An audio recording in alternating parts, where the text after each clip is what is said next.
We've all seen the stories: towering castles, noble knights, grand feasts, and royal families living in luxury.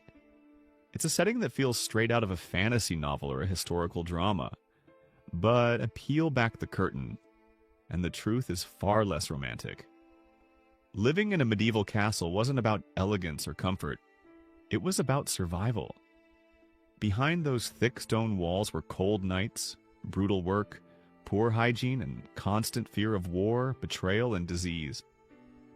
The castle might have looked powerful on the outside, but life inside was far from ideal. Number 1, the harsh reality of castle life. When most people think of medieval castles, they picture towering stone walls, grand halls, and a life of nobility filled with feasts and luxury. But this image couldn't be further from the truth for the majority of people who lived inside them. Castles were designed first and foremost as military fortresses, built to withstand sieges, repel invaders, and project the power of whoever ruled within. Comfort, warmth, and hygiene were far down the list of priorities. Inside the castle, life was cold, literally. The walls, often several feet thick, were made of stone that absorbed the chill during winter and trapped heat during the summer. In the colder months, those stones radiated freezing air into every corner of the castle. There was no insulation, no glass windows, and no central heating. A single fireplace might exist in a room the size of a modern gymnasium, but its heat barely made a dent. Most residents relied on heavy woolen clothes, cloaks, and furs, which were rarely washed to stay warm. And even the nobility, with access to slightly better rooms and more servants, weren't spared from the cold drafts that swept through every hallway and chamber. The castle floors were usually stone or packed earth, and rugs or rushes were laid down not for comfort, but to soak up spills, mud, and waste. These rushes were changed infrequently and often became homes for insects and rodents. In some areas, people tossed scraps, bones, and food waste onto the floor where dogs might scavenge or it would simply decay. The smell inside a castle was a mix of smoke from cooking fires, human sweat, chamber pot contents, unwashed bodies, rotting food, and animals kept inside the walls for safety. Hygiene was almost non-existent by modern standards. There were no flush toilets or sewer systems. Instead, waste was dumped into moats, cesspits, or even thrown out of windows. Latrines, if available, were crude and often located over open pits. Many castles had garderobes, small toilet rooms with holes cut into stone slabs, placed high up on the outer walls so that waste would fall directly into a ditch or stream below. But these were usually reserved for the higher-ranking residents. The lower classes used buckets or simply relieved themselves wherever they could. Because of these practices, disease was rampant. Contaminated water supplies were a regular cause of outbreaks. People rarely bathed, partly because of the cold and partly due to beliefs that too much bathing could make you sick. Instead, they might wash their hands and face occasionally, and clothes were worn repeatedly until visibly soiled or infested with lice. Rats and fleas thrived in these environments, contributing to the spread of deadly diseases like the Black Death. In such close quarters, illnesses spread quickly, and medical help, when available, was based more on superstition than science. In truth, life in a medieval castle was a daily struggle against the elements, poor hygiene, and the constant threat of illness. For most residents, it was far from the romanticized life of kings and queens. It was about surviving from one harsh season to the next. Number 2, behind the fortress, construction and labor. Building a medieval castle was never just about stacking stones. It was a massive, high-risk project that demanded time, money, resources, and a relentless workforce. It often began with a basic motte and bailey design, where a wooden fort stood atop an artificial mound, the motte, surrounded by a walled courtyard, the bailey. This structure was only temporary. Once resources were secured and the region stabilized, construction shifted to stone, both for better durability and stronger defense. Stone, especially limestone, was the material of choice for most major castles, but obtaining it wasn't easy. Quarrying involved back-breaking labor with basic tools, chisels, hammers, wedges, used to extract massive blocks. These stones then had to be shaped by stonemasons on site, often under extreme weather conditions. Transporting them was a logistical nightmare. Oxen pulled heavy carts across muddy roads, through forests, and over hills. It could take days to move a single load. Bad weather or broken equipment often caused long delays. The labor force behind a castle's construction was diverse. Stonemasons were the stars of the operation, known for their precision and skill. Carpenters built scaffolding, hoisting systems, and temporary housing for workers. Blacksmiths forged nails, hinges, and tools needed on site. There were also unskilled laborers, dozens, sometimes hundreds, who carried stones, mixed mortar, and did the dirtiest jobs.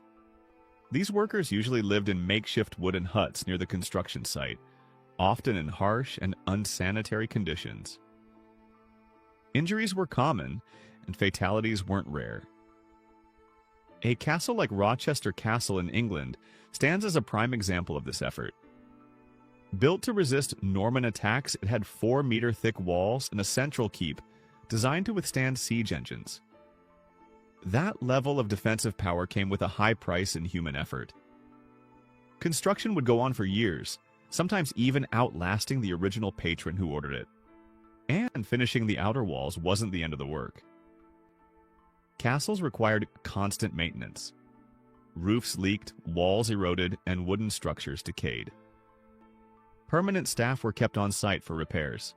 Craftsmen, carpenters, masons, and even chimney sweeps. Every storm, every siege, every decade brought new problems to solve. Fire was a constant risk too, especially with the heavy use of open flames and wooden interiors. Once a section was damaged, entire crews were mobilized to restore it before it became a security weakness. In many ways, a castle was like a living machine. Without continuous labor, it would fall apart. The glamour we associate with castles today comes with the assumption that they were solid and eternal. But in reality, they were high-maintenance fortresses requiring constant human effort. From the early wooden prototypes to massive stone citadels, each castle was the product of sacrifice, of money, time, and most of all, people. Number 3. Power and politics inside the walls. Medieval castles were more than just defensive strongholds. They were the nerve centers of political control. The lord of the castle acted as both ruler and judge, overseeing the local population, resolving disputes, collecting taxes, and ensuring loyalty to the crown. His power was visible not only in military might, but in how he used the castle as a stage for political maneuvering. At the heart of the castle's political life was the Great Hall. This was the symbolic and practical center of authority. Lavish banquets might have been held there, but more often it was where law was dispensed and alliances were made or broken. Local lords, knights, and sometimes even foreign dignitaries would gather to witness charters being signed, oaths being sworn, and judgments handed down. The Great Hall projected order and legitimacy. It was carefully designed to impress and intimidate. Power politics inside the castle didn't stop at diplomacy or ceremony. Marriages were powerful tools. A well-planned union could merge territories, strengthen dynasties, and end decades-long rivalries. Nobility used marriage as a calculated move. Children, often no older than 10, were betrothed to secure future alliances. These weren't personal decisions. They were political strategies orchestrated by families or even kings. Women, especially noble women, played a central role in these arrangements. Their status and lands made them valuable pawns, but also powerful players if they navigated the system skillfully. But for every public alliance, there was private tension. The walls of medieval castles often concealed secrets, plots, betrayals, and whispered deals. Hidden staircases, secret tunnels, and listening holes weren't just architectural quirks. They were essential tools in a world where knowing your enemy's plans could mean the difference between power and downfall. Servants who moved silently through the halls were often the ears of their masters. Information was currency. Lords kept informants not only outside the castle but inside as well, spying on their own guests and even their own families. Treachery was not uncommon. A nobleman could fall from grace overnight. A whispered rumor about disloyalty, real or fabricated, could lead to public disgrace, imprisonment, or execution. Even kings and queens weren't safe. Eleanor of Aquitaine, one of the most influential women in medieval Europe, learned this the hard way. After supporting her sons in a rebellion against her husband, King Henry II of England, she was locked up for 16 years in a castle. Her royal blood couldn't protect her from political retaliation. Court life in a castle might have looked elegant from the outside, but it was laced with tension. Every alliance carried risk, every guest was a potential traitor, and every decision could trigger war. In the shadows of torchlit corridors, power was a dangerous game. One wrong move and the very walls meant to protect you could become your prison. Number 4, the unseen workforce. Living in a medieval castle wasn't just about nobility, knights, and feasts. Behind the scenes, a massive and highly structured workforce made sure everything functioned smoothly. Without these people, many of whom are left out of popular depictions of castle life, the entire operation would have collapsed. A castle was more than just a military stronghold. It was a complex community with its own economy, labor structure, and logistics, relying heavily on hundreds of workers who kept it all going. At the heart of this system were servants, but not just a few maids and kitchen hands. Castles could require up to 200 full-time workers or more. In major castles like Warwick in England, entire departments managed different aspects of life. Each role was specialized. The kitchen, for instance, was a chaotic, smoke-filled hive of activity. Cooks prepared meals for both nobles and staff, often in separate kitchens. But they didn't work alone. There were butchers who processed livestock, bakers who operated giant ovens, and spit turners, often children, who manually rotated heavy meat over open flames for hours at a time. Pot washers worked non-stop, scrubbing dirty cookware with sand and ash. Then there were the armorers and blacksmiths, essential for maintaining weapons and horseshoes, especially in times of conflict. Their forges burned day and night, and the sound of hammering was a constant background noise. Armorers repaired chainmail and swords, while blacksmiths handled general metalwork around the castle. These roles weren't just about war, they supported day-to-day operations, from hinges on doors to iron tools used by other workers. Laundresses had the unpleasant job of cleaning clothes in cold, often filthy water. Washing was done in rivers using harsh ash-based soaps.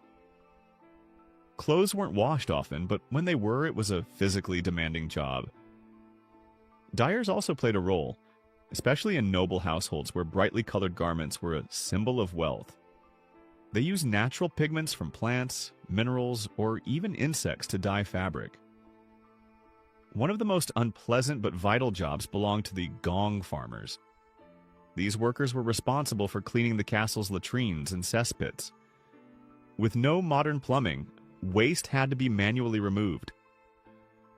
Gong farmers often worked at night and waded through human filth, with only primitive tools and no protective gear.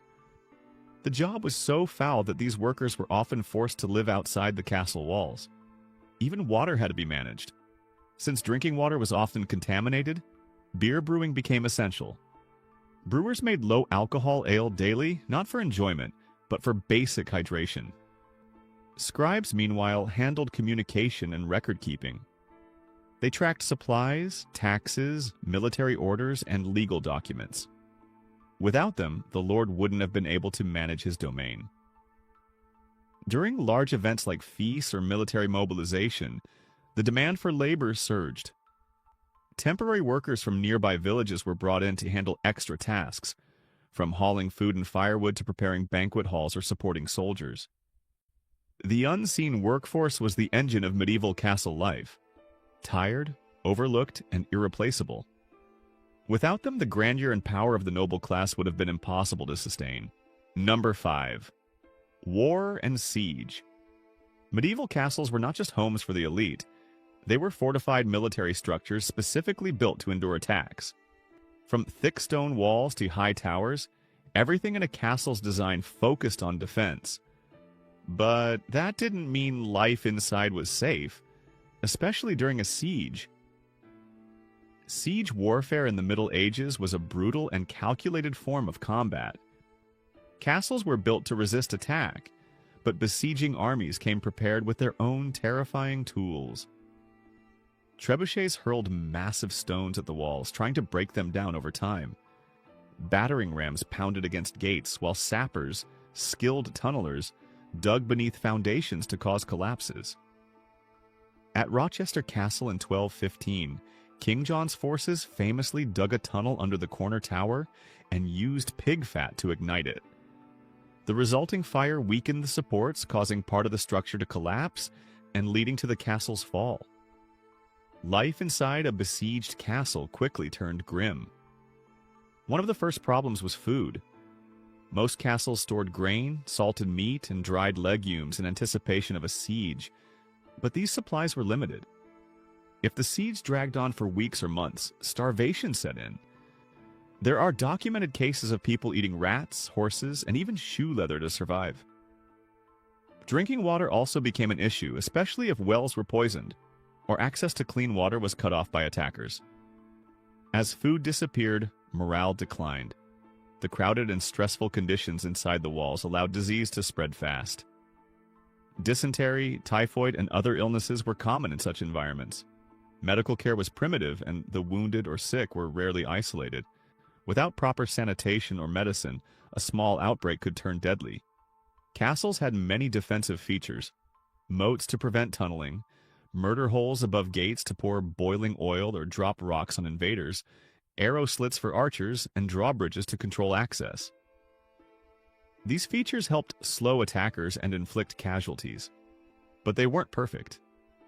All it took was one traitor, a distracted guard, or a damaged section of wall for the enemy to break through. And then there was gunpowder. By the late medieval period, cannons began to change everything. Walls that had once stood for centuries could be demolished in hours by concentrated artillery fire.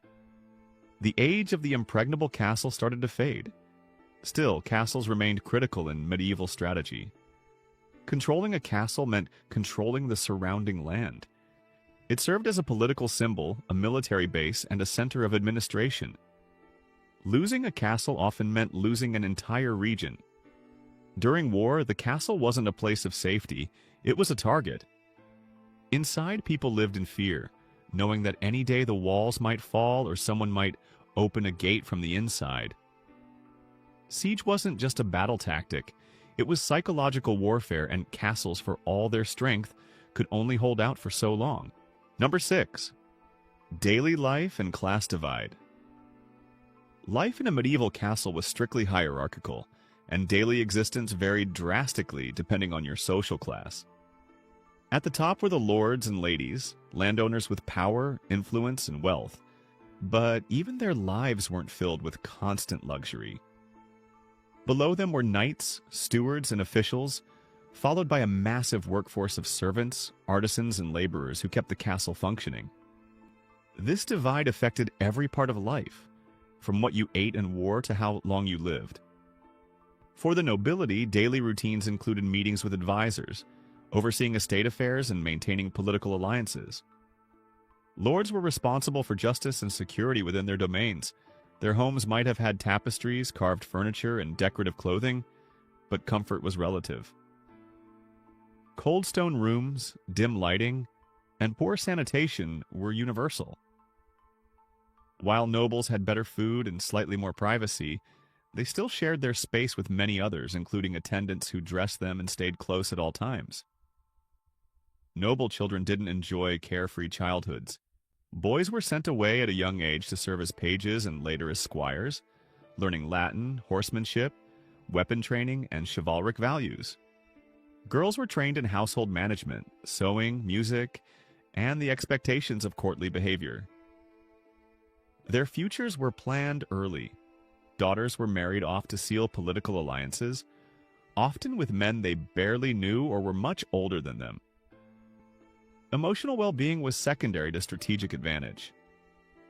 Love wasn't part of the marriage equation, and pursuing personal relationships outside of these arrangements was incredibly risky. Forbidden romances could ruin reputations or cost lives. Scandals involving noblewomen especially were treated harshly. Rumors alone could lead to imprisonment or worse. Below the nobles were the working classes, who experienced far less autonomy or security. Servants and laborers began their day before sunrise. Cooks, blacksmiths, stable hands, maids, and gardeners worked exhausting shifts, often up to 16 hours a day. Their duties were repetitive and physically punishing, hauling water, chopping firewood, grinding grain, or cleaning chamber pots. The punishment for errors was swift and severe. A broken dish or disrespectful tone could result in flogging, docking of food rations, or dismissal. And since most of these workers lived inside the castle, being fired meant losing shelter, meals, and protection, especially dangerous during harsh winters or wartime. Living conditions were poor.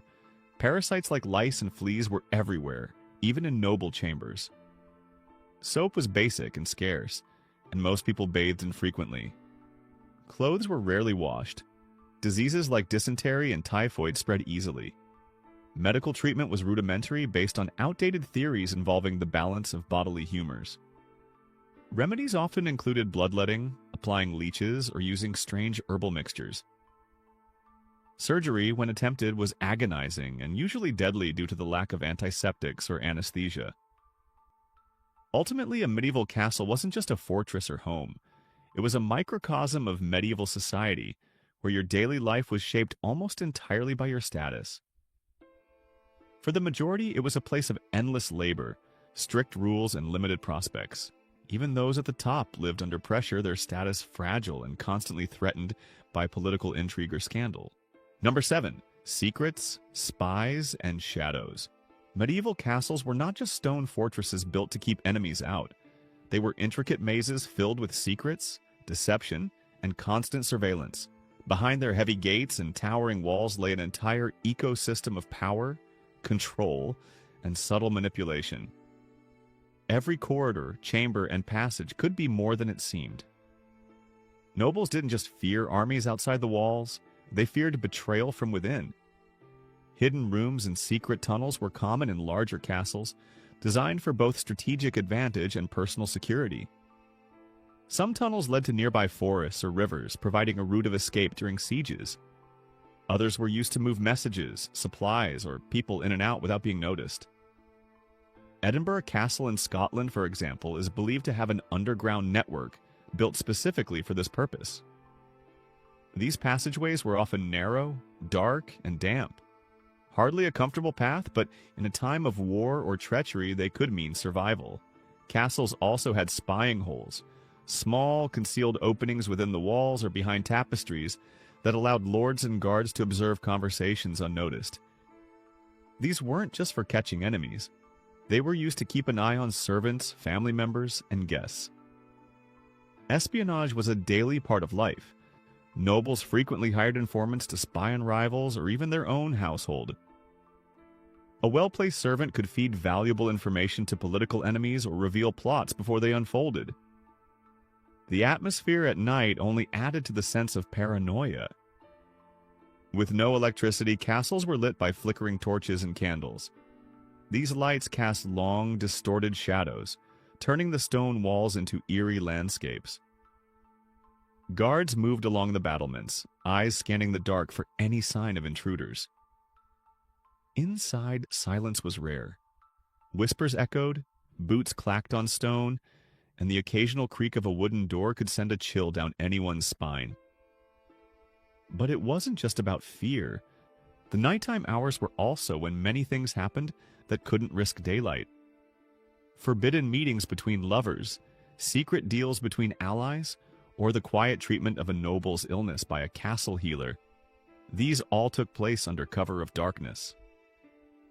Healers, especially those with knowledge of herbs and early surgical practices, often worked in private to avoid rumors or accusations of sorcery.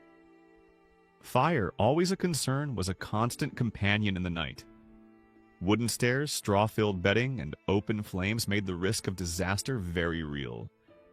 A dropped candle or unattended hearth could destroy entire sections of a castle before anyone could react.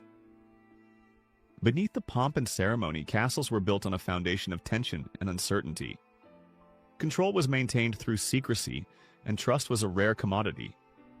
To survive inside those stone walls, you had to know who to watch, what to hide, and when to act. The true danger wasn't always outside the gate. It was often already inside, hiding in the shadows.